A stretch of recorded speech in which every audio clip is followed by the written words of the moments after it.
നമസ്കാരം. അങ്ങനെ 10 ദിവസത്തെ കാത്തിരിപ്പിനൊടുവിൽ വി സതീശനെ മുഖ്യമന്ത്രിയായി ഹൈക്കമാൻഡ് പ്രഖ്യാപിച്ചേക്കാണ്. ഇത്രയൊന്നും താമസിക്കേണ്ട കാര്യമൊന്നും ഇല്ലായിരുന്നു. ഈ തീരുമാനം മുമ്പേ അങ്ങ് എടുക്കേണ്ടതായിരുന്നു. ഇപ്പം അനാവശ്യമായിട്ട് ജനങ്ങളെ മുഷിപ്പിച്ചു, ജനങ്ങളെ കൊണ്ട് അതും ഇതുമൊക്കെ പറയിപ്പിച്ചില്ലേ, അതിന്റെ ആവശ്യം ഉണ്ടായിരുന്നില്ല എന്നുള്ളതാണ് സത്യം. പിന്നെ അവർക്ക് കുറെ തീരുമാനങ്ങൾ എടുക്കണമായിരുന്നു, കുറെ ചർച്ച ചെയ്യണമായിരുന്നു, കുറെ ആൾക്കാരെ അനുനയിപ്പിക്കണമായിരുന്നു. അപ്പൊ കുറച്ച് സമയമൊക്കെ എടുക്കും. സത്യത്തില് ഇത് ആരുടെ വിജയമാണ്? ഹൈക്കമാൻഡിന്റെ വിജയമാണോ, അല്ലെങ്കിൽ MLA മാരുടെ വിജയമാണോ, അല്ലെങ്കിൽ UDF എന്ന് പറയുന്ന പാർട്ടിയുടെ വിജയമാണോ, കോൺഗ്രസിന്റെ വിജയമാണോ? ഇത് അഫ്കോഴ്സ് സതീശൻ എന്ന് പറയുന്ന നേതാവിന്റെ വിജയമാണ്. അദ്ദേഹം കുറെ ലോജിക്കലി ചിന്തിച്ചു, കുറെ കാര്യങ്ങളൊക്കെ ചെയ്തു. അദ്ദേഹത്തിന്റെ വിജയം തന്നെയാണ്. പക്ഷേ നമ്മൾ ഏറ്റവും കൂടുതൽ നോക്കിക്കഴിഞ്ഞാൽ പ്രൈമർലി ഇത് ജനങ്ങളുടെ വിജയമാണ്. ഇന്ത്യ എന്ന് പറയുന്ന കേരളം, ഇവിടെ ജനാധിപത്യ രീതിയിലാണ് ഇവിടുത്തെ എല്ലാ സംവിധാനങ്ങളും നടക്കുന്നത്. ജനങ്ങൾക്കാണ് ആഗ്രഹം. ജനങ്ങൾ ആഗ്രഹിക്കുന്ന തങ്ങളെ ആര് ഭരിക്കണം, അല്ലെങ്കിൽ തങ്ങളുടെ റെപ്രസെന്റേറ്റീവായിട്ട് ആര് മുഖ്യമന്ത്രിയായിട്ട് വരണം എന്ന് ജനങ്ങൾ ആഗ്രഹിച്ചോ, എനിക്ക് ഏറ്റവും കൂടുതൽ ജനങ്ങൾ പാർട്ടി നോക്കിയല്ല, നിഷ്പക്ഷമായിട്ട് ചിന്തിക്കുന്ന ആളായിക്കോട്ടെ, മറ്റു പാർട്ടിയിൽപ്പെട്ടുള്ള ആൾക്കാരായിക്കോട്ടെ, ഏറ്റവും കൂടുതൽ ആൾക്കാർ ആഗ്രഹിച്ചത് സതീശൻ എന്ന് പറയുന്ന വ്യക്തി വരണമെന്ന് തന്നെയാണ്. എനിക്കൊന്ന് ലോജിക്കലി ചിന്തിക്കുന്ന, പ്രോഗ്രസീവായിട്ട് ചിന്തിക്കുന്ന, ജെൻസി ആയിട്ടുള്ള ആൾക്കാരൊക്കെ തന്നെ ചിന്തിച്ചത് അല്ലെങ്കിൽ ആഗ്രഹിച്ചത് സതീശൻ എന്ന് പറയുന്ന വ്യക്തി മുഖ്യമന്ത്രിയായി വരണമെന്നാണ്. അപ്പൊ ജനങ്ങളുടെ ആഗ്രഹം ഇവിടെ സബലീകരിക്കപ്പെട്ടു. ജനങ്ങൾക്കാണ് ഇവിടെ പവർ ഉള്ളത്. MLA മാർക്കോ ഹൈക്കമാൻഡിനോ മറ്റെന്ത് ഗ്രൂപ്പ് ആയിക്കോട്ടെ, എത്ര പണമുള്ള ആളായിക്കോട്ടെ, എത്ര അധികാരമുള്ള ആളായിക്കോട്ടെ, അവർക്കൊന്നുമല്ല. ജനങ്ങൾക്കാണ് പ്രാധാന്യം, ജനങ്ങളുടെ ആഗ്രഹത്തിനാണ് വാല്യൂ എന്ന് തെളിയിക്കപ്പെട്ടിരിക്കുകയാണ്. അത് തെളിയിക്കാൻ വേണ്ടിയിട്ട് കേരളത്തിലെ ജനങ്ങൾക്ക് സാധിച്ചു. വളരെ നല്ലൊരു കാര്യം തന്നെയാണ്, വളരെ മാതൃകയാക്കാൻ പറ്റുന്ന കാര്യം തന്നെയാണ്. എപ്പോഴും ഈ സീനിയോറിറ്റി, എക്സ്പീരിയൻസ്, ഇങ്ങനത്തെ ഫാക്ടേഴ്സ് ഒക്കെ ഇനിയും കൊണ്ട് കളയേണ്ട സമയം കഴിഞ്ഞു. ഇപ്പം KC വേണുഗോപാൽ ഒന്ന് അനുനയിക്കപ്പെട്ടിട്ടുണ്ട്. എന്തൊക്കെയോ പറഞ്ഞ് അനുനയിപ്പിച്ചതാണ്. എന്തെങ്കിലുമൊക്കെ വാഗ്ദാനങ്ങൾ ചെയ്തിട്ടുണ്ടാകാം. അത് എന്താണെന്നുള്ളത് നമുക്ക് വ്യക്തമായിട്ട് അറിയത്തില്ല. പക്ഷെ രമേശ് ചെന്നിത്തല അതൃപ്തിയിലാണ്. ഇപ്പൊ നോക്കിക്കഴിഞ്ഞാൽ സീനിയോറിറ്റിയും എക്സ്പീരിയൻസും പ്രായവും ഒക്കെ വെച്ച് നോക്കിക്കഴിഞ്ഞാൽ അദ്ദേഹത്തിന് മുഖ്യമന്ത്രിയാകാനുള്ള യോഗ്യതയൊക്കെ ഉണ്ടായിരുന്നു. യോഗ്യത കുറവൊന്നും അദ്ദേഹത്തിന് ഉണ്ടെന്ന് ഞാൻ പറയുന്നില്ല. പക്ഷെ ഇനി അതൊക്കെ എടുത്ത് കളയേണ്ട സമയം കഴിഞ്ഞു. ഈ പൊളിറ്റിക്സ് ഒരു പണ്ടത്തെ ഒരു സ്റ്റീരിയോ ടൈപ്പിനനുസരിച്ചിട്ട് പോകേണ്ട അല്ല. ഇനിയും ഫ്ലെക്സിബിൾ ആകണം. കാലം മാറുന്നതിനനുസരിച്ച് ഫ്ലെക്സിബിലിറ്റി പൊളിറ്റിക്സിനകത്തും ഉണ്ടാകണം, നേതാക്കന്മാരുടെ സെലക്ഷനിലും ഉണ്ടാകണം.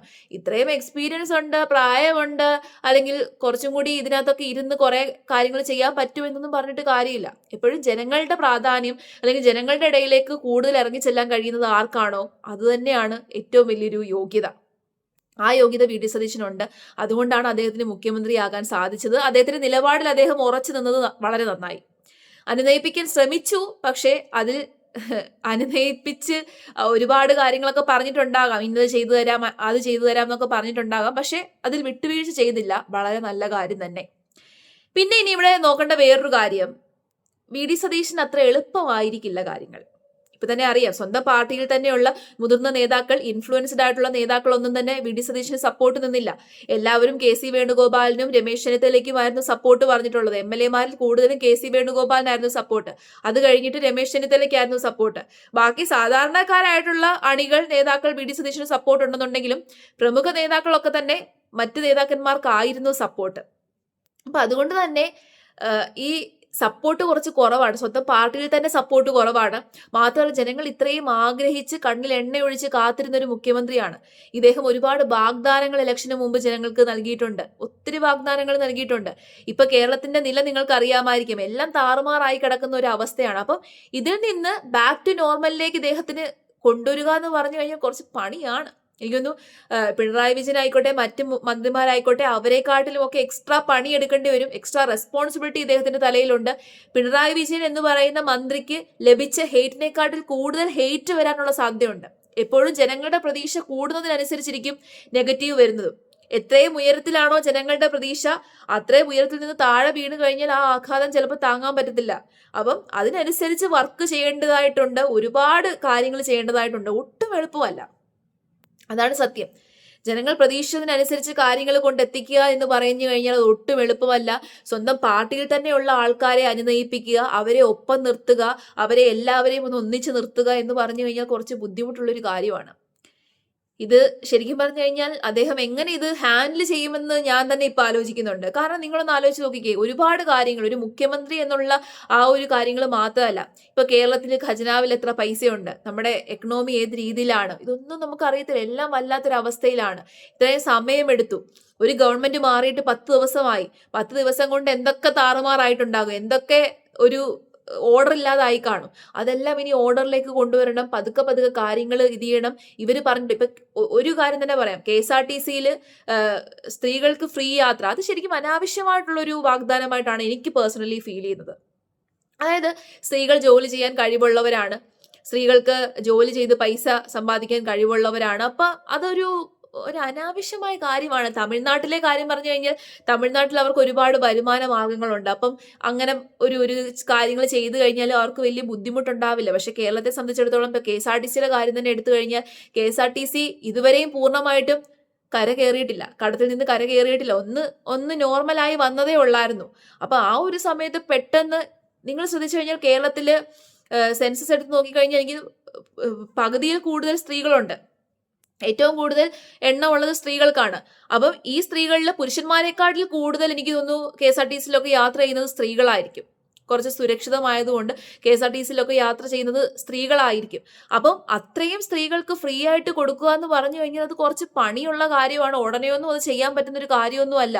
അപ്പം ജനങ്ങൾ ചിലപ്പോൾ ഇപ്പൊ സ്ത്രീകൾ ചിലപ്പോൾ ഒരു 10 മാസം അല്ലെങ്കിൽ 6 മാസം വെയിറ്റ് ചെയ്യും. 6 മാസത്തിന് ശേഷവും ഈ കാര്യങ്ങൾ നടപ്പിലാക്കുന്നില്ല എന്ന് കണ്ടു കഴിഞ്ഞാൽ പ്രതിപക്ഷം ഇറങ്ങും. കാരണം ഏറ്റവും ശക്തമായ ഒരു പ്രതിപക്ഷത്തെയാണ് കിട്ടിയിരിക്കുന്നത്. LDF എന്ന് പറയുന്ന ആൾക്കാർ അല്ലെങ്കിൽ ഇടത് ഗവൺമെന്റ് പ്രതിപക്ഷത്തിലേക്ക് പോയി കഴിഞ്ഞാൽ അവർ ഏറ്റവും ശക്തരായിട്ടുള്ള ഒരു പ്രതിപക്ഷമാണ്. അവരെ ഒരിക്കലും പ്രതിപക്ഷത്ത് കിട്ടാതിരിക്കണം. കാരണം അവരെ പ്രതിപക്ഷത്തിൽ കിട്ടിക്കഴിഞ്ഞാൽ സമരമായിക്കോട്ടെ, അങ്ങനെ ഒരുപാട് പ്രതിഷേധങ്ങളും പ്രക്ഷോഭങ്ങളും ഒക്കെ അവർ നടത്തും. അപ്പോൾ പ്രതിപക്ഷത്തിന്റെ ഒരു ഇത് വേറെ, സ്വന്തം പാർട്ടിയിലുള്ള നേതാക്കന്മാരുടെ ഒരു ഇത് വേറെ, പിന്നെ ജനങ്ങളുടെ പ്രതീക്ഷ, അങ്ങനെ 3 കാര്യങ്ങളാണ് ഇദ്ദേഹത്തിന് നേരെയുള്ള ആരോസ്. ഇതിൽ ഏത് 3ഉം ബാലൻസ് ചെയ്ത് നിർത്തുക എന്ന് പറഞ്ഞു കഴിഞ്ഞാൽ ഇദ്ദേഹത്തിനെ സംബന്ധിച്ചിടത്തോളം വലിയൊരു പണിയാണ്. അതിന് അദ്ദേഹത്തിന് സാധിക്കട്ടെ എന്ന് മാത്രമേ ഞാനിപ്പോൾ പറയുന്നുള്ളൂ. കാരണം ഇപ്പം ജനങ്ങളുടെ പ്രതീക്ഷയ്ക്കനുസരിച്ച് കാര്യങ്ങളൊക്കെ വന്നു.